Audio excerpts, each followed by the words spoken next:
Tipo, é igual um filme, tem umas barraquinhas Tem, e isso uns mesmo. caras assim com as vassourinhas. Não, aí você não. Eu não sei que filme você tá assistindo, porque filme que eu conheço de arqueologia é múmia andando, é nazista atirando em você, helicóptero, né? Então é assim. É assim, caralho? Cara, bem mais legal, Bem, né? ou não, né? Corre o risco de vida. literalmente, a arqueologia é uma vida em ruínas. É o seguinte, você primeiro. Você tem o sítio arqueológico, depende da grana também, porque Israel tem mais de 30 mil sítios arqueológicos mapeados. Caralho. Mas nem 10% está escavado, porque Israel é um país persona não grata onde ele está ali. Todo mundo é inimigo de Israel, com exceção da Jordânia e do Egito. Agora também tem relações diplomáticas com Bahrein, Arábia Saudita, alguma coisa assim tudo. Mas Israel ali sofre muito, então eles têm que gastar muito dinheiro para a segurança nacional do país. Então os arqueólogos dão aula no período letivo e em julho que escavam. Poucos sítios arqueológicos funcionam fora do período do verão, estou falando verão, hemisfério norte. Então você tem as quadrículas, e como é que você descobre que ali é um sítio arqueológico, por exemplo? Tem várias maneiras. Acidentalmente, a Vênus de Milo, por exemplo, foi encontrada porque o cara estava arando a fazenda dele e encontrou a Vênus de Milo. Sério? Que o Brasil, Jogada? Jogada, porque o Brasil é um país de história muito nova, 1500 para cá. Então qualquer coisa que tem 200 anos, pô, antigão. Israel, Jerusalém foi construída e reconstruída, passou pelos cruzados, pelos mamelucos, pelos persas. Cidade que tem 2.000 anos, 3 mil e tantos anos. Cara, que loucura que a Vênus de Milo tava assim jogada. Ela era uma floresta, assim? Não, tipo? não era floresta, era uma fazenda mesmo. Isso não é normal. Mas ela tava só parada no meio da fazenda? Não. Tava no chão. O cara foi fazer um buraco ali, soterrado, ele achou. Muitas. Mas quantos anos ela ficou soterrada lá? Isso é muito loucura, Mas fica, né, mano? isso é normal lá. Se você for, eu não sei se você já foi alguma vez à Itália, lá no Vaticano. Nunca fui. Não. Tem o Museu do Vaticano. E tem um museu ali cheio de estátuas. Tem a estátua do Laocoonte. Foi encontrada também numa fazenda, assim. Então o pessoal encontra. Às vezes um arquiteto, um engenheiro, está fazendo uma obra, encontrou alguma coisa. No Brasil acontece isso em menor escala.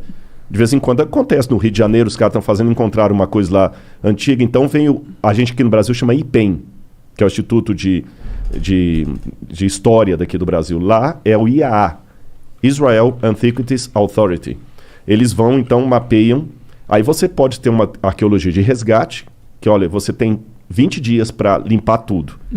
Ou você pode entrar com uma ação com o governo, pedir para mudar aquela plana, uma rodovia, por exemplo, que é muito importante que encontrou ali. Aí faz as quadrículas, escava, depois cobre, volta no verão seguinte, escava. É um trabalho meticuloso. Como que escava isso aí? Tem várias maneiras de escavar. Mas geralmente você faz as quadrículas, então imagina como se fosse um grande tabuleiro de dama. Cada um fica dentro da sua quadrícula e vai escavando, não é fazendo buraco não, você vai ter que descer no nível por igual. E vai percebendo a estratigrafia. Porque o que acontece? Vamos supor que aqui... Eu vou bagunçar um pouquinho esse seu negócio aqui. Fica à vontade. Vamos supor que onde está o livro aqui fosse uma cidade. Tá. Dessa cidade bonitinha, construída, veio a ação do tempo, terremoto, guerra, destruição, abandono, o pessoal abandonou. O pessoal na época não tinha trator para fazer uma terraplenagem como hoje, ou terraplanagem. Aí você vinha, constrói outra cidade por cima. Repete o mesmo processo. Guerra, ação do tempo, Como eles terremoto... constroem por cima? Eles não reformam, eles jogam terra, sobem o nível e constroem por cima? Exatamente. Joga terra, constrói por cima. Isso eu estou falando há 3.000 anos atrás, 3.400 anos atrás. Construiu uma outra cidade. Aconteceu a mesma coisa. Veio ataque, guerra, abandono, botaram fogo e tudo. Veio um outro pessoal, construiu outra cidade. Depois eu arrumo de novo os escudinhos. Não, aqui. fica à vontade. O que acontece com o passar do tempo? Você vai formando uma colina de camadas arqueológicas. O que está mais embaixo é mais antigo, o que está em cima é mais novo. Aí que vem um lance que pouca gente sabe. O grande dilema do arqueólogo é que para descobrir o passado eu tenho que destruir o passado. Vamos supor que essa segunda camada Faz aqui sentido. seja do período grego. E aqui em cima eu tenho do período romano. Para eu escavar o grego aqui eu tenho que destruir o romano. Então por isso que você nunca escava tudo. Você deixa uma parte sem escavar. Aí você vê as camadas e você vai montando a estratigrafia. Isso é estratigrafia. É diferente da estratigrafia do cara que mexe com o dinossauro lá, com o Fred Flintstone lá, né? Porque... Ele tem que cavar muito. Hã? Ele tem que cavar Tem que muito. cavar muito. Ô, Fred, vamos fazer agora uma escavação, Fred. Calma, Nanico. Sabe quantas coisas que eu gostava também? Era imitar desenho animado, né? Então, o que acontece? Nesse processo aí, o camarada vai mexer com paleozoico, cenozoico, é ver o osso do dinossauro ou não. É construção humana. Então, pela cerâmica local, carbono 14, que você usa no material orgânico, você vai datando os estratos. E fala, isso aqui é um período tal, isso aqui é o período X, o tipo de cerâmica. E vai escavando, pegando as peças, leva para o museu e vamos recontando a história, uma história em fragmento. Entendeu? O passado da humanidade é um quebra-cabeça de 10 mil peças, 9.500 foram para o Beleléu. Pode crer. E é fácil, tipo, quando você começa uma escavação, é certeza que você vai encontrar algo muito relevante historicamente ou tem muitas escavações onde não se encontra nada? Não, às vezes não encontra nada. Eu vou dar um exemplo. Eu participei de uma escavação na Jordânia chamada Tel Rishban. Tal Rishban, Tel em hebraico, Tal em árabe.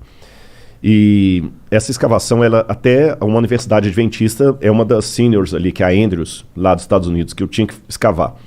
Eles já estavam escavando lá desde os anos 50. Eles estavam, por isso chamava Tal Rishban, porque eles estavam com a esperança de encontrar ali a cidade de Heshbon, mencionada na Bíblia. Entendi.